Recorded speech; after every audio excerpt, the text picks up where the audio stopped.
CPM-ഉം പിണറായി വിജയനും ശബരിമലയിൽ നടത്തിയത് സംഘടിത രാഷ്ട്രീയ കൊള്ളയാണെന്നും വിശ്വാസി സമൂഹത്തെ വഞ്ചിച്ചവർക്ക് ബാലറ്റ് പേപ്പറിലൂടെ വിധിയെഴുതണമെന്നും പ്രതിപക്ഷ ഉപനേതാവ് PK കുഞ്ഞാലിക്കുട്ടി പറഞ്ഞു. മൗവലിൽ വെച്ച് നടന്ന പള്ളിക്കര പഞ്ചായത്ത് UDF കമ്മിറ്റി സംഘടിപ്പിച്ച തെരഞ്ഞെടുപ്പ് പൊതുയോഗത്തിൽ സംസാരിക്കുകയായിരുന്നു അദ്ദേഹം. CPM-ഉം പിണറായി വിജയനും ശബരിമലയിൽ നടത്തിയത് സംഘടിത രാഷ്ട്രീയ കൊള്ളയാണെന്നും വിശ്വാസി സമൂഹത്തെ വഞ്ചിച്ചവർക്ക് ബാലറ്റ് പേപ്പറിലൂടെ വിധിയെഴുതണമെന്ന പ്രതിപക്ഷ ഉപനേതാവ് PK കുഞ്ഞാലിക്കുട്ടി പറഞ്ഞു. മൗവലിൽ വെച്ച് നടന്ന പള്ളിക്കര പഞ്ചായത്ത് UDF കമ്മിറ്റി സംഘടിപ്പിച്ച തെരഞ്ഞെടുപ്പ് പൊതുയോഗത്തിൽ സംസാരിക്കുകയായിരുന്നു അദ്ദേഹം. കേരളത്തിൽ തന്നെ ഒരു മാറ്റം ജനങ്ങൾ ചിന്തിക്കുന്നു. നിങ്ങൾക്കൊക്കെ അറിയാം, ഇവിടെ UDF വെച്ചിരുന്ന കാലം ബഹുമാന്യ ST അഹമ്മദ് അലി വേദിയിലുണ്ട്. ഞങ്ങളൊക്കെ മന്ത്രിസഭയിലൊക്കെ ഇരുന്നിരുന്ന കാലവും ഇപ്പോഴും തമ്മിലുള്ളൊരു വ്യത്യാസം, അന്ന് സ്റ്റേറ്റ് ഒരു വികസനത്തിൻ്റെ പാതയിലായി. അതിവേഗം നമുക്ക് ബഹുദൂരം സഞ്ചരിക്കണം എന്നൊരാഗ്രഹം ഉമ്മൻചാണ്ടിയുടെ മുദ്രാവാക്യമായിരുന്നു അത്. ഉമ്മൻചാണ്ടി നിങ്ങൾക്കറിയാലോ, ജനകീയ മുഖ്യമന്ത്രിയായിരുന്നു. ജനങ്ങളുടെ ഇടയിൽ ഇറങ്ങി നിന്ന് ജനങ്ങളുടെ പ്രശ്നം പരിഹരിച്ചു കൊടുക്കുന്നതിൽ ആനന്ദം കണ്ടെത്തിയിരുന്ന, അതിൽ സംതൃപ്തി കണ്ടെത്തിയിരുന്ന എളിയ ഒരു മനുഷ്യരാണ്. എന്നാൽ ഇപ്പോൾ കഴിഞ്ഞ 8-10 വർഷകാലമായി എല്ലാത്തിനും മുരടിപ്പായി.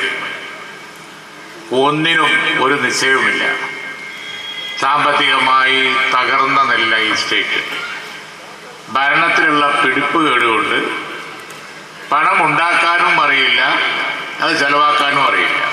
പലതായി നമ്മൾ കാലം കുറേയായി ഉണ്ടാക്കിയെടുത്ത നല്ല നേട്ടങ്ങളൊക്കെ ഓരോന്നോരോന്ന് ഇപ്പോൾ അതിൻ്റെ ക്വാളിറ്റി നഷ്ടപ്പെട്ട്, അതിൻ്റെ ഗുണം നഷ്ടപ്പെട്ട് താഴോട്ട് പോവുകയാണ്. UDF പഞ്ചായത്ത് ചെയർമാൻ സിദ്ദീഖ് പള്ളിപ്പുഴ അധ്യക്ഷത വഹിച്ചു. രാജ്മോഹൻ ഉണ്ണിത്താൻ MP മുഖ്യപ്രഭാഷണം നടത്തി. പക്ഷെ പാർലമെന്റ് സമ്മേളനം നടക്കുമ്പോൾ തദ്ദേശ സ്വയംഭരണ സ്ഥാപനങ്ങളിലെ തെരഞ്ഞെടുപ്പ് പാർലമെന്റ് സമ്മേളനത്തെക്കാൾ പ്രാധാന്യമാണ്. കാരണം എനിക്ക് അവിടെ ഇരിക്കാനൊരു അവസരം ഉണ്ടാക്കി തന്നത് നിങ്ങളാണ്. അപ്പോൾ പാർലമെന്റിൽ പോകാൻ അവസരം ഉണ്ടാക്കി തന്നത് നിങ്ങൾ തെരഞ്ഞെടുപ്പിൽ മത്സരിക്കുമ്പോൾ അവിടെ പോയിരുന്നിട്ട് എന്താ കാര്യം? അവിടെ എന്ത് സംഭവിച്ചാലും നമ്മുടെ മണ്ഡലത്തിലെ ഈ തെരഞ്ഞെടുപ്പ് പ്രക്രിയയുമായി ബന്ധപ്പെട്ട് നിൽക്കാനാണ് എനിക്ക് താല്പര്യം. അതുകൊണ്ടാണ് ഞാൻ നിങ്ങളെല്ലാം കാണാൻ വന്നത്. ഈ തെരഞ്ഞെടുപ്പിൻ്റെ പ്രാധാന്യം നിങ്ങൾക്ക് എല്ലാവർക്കും അറിയാം. കഴിഞ്ഞ നവംബർ മാസം 25-ാം തീയതി നിങ്ങൾ ശ്രദ്ധിച്ചോന്ന് എനിക്കറിയില്ല, നമ്മുടെ രാജ്യത്തൊരു സംഭവം നടന്നു. എന്താണ് ആ സംഭവം?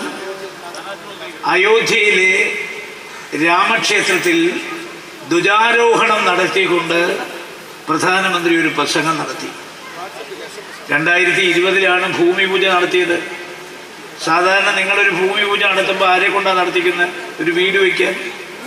പക്ഷെ രാമക്ഷേത്രത്തിൻ്റെ ഭൂമി പൂജ പൂജാരിമാരെ കൊണ്ട് നടത്തിക്കാതെ അത് നേരിട്ട് ഇന്ത്യയുടെ പ്രധാനമന്ത്രി നടത്തി.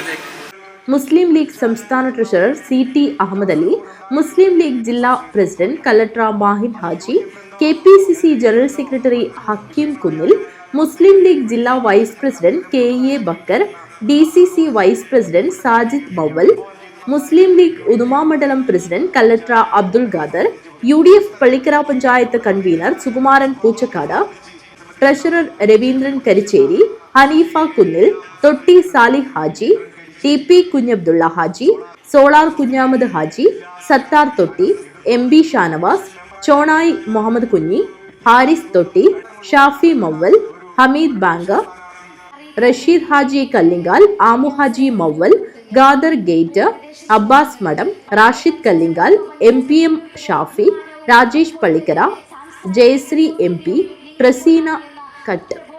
ട്രസീന കരുവാക്കോട്, യശോദ നാരായണൻ എന്നിവർ സംസാരിച്ചു.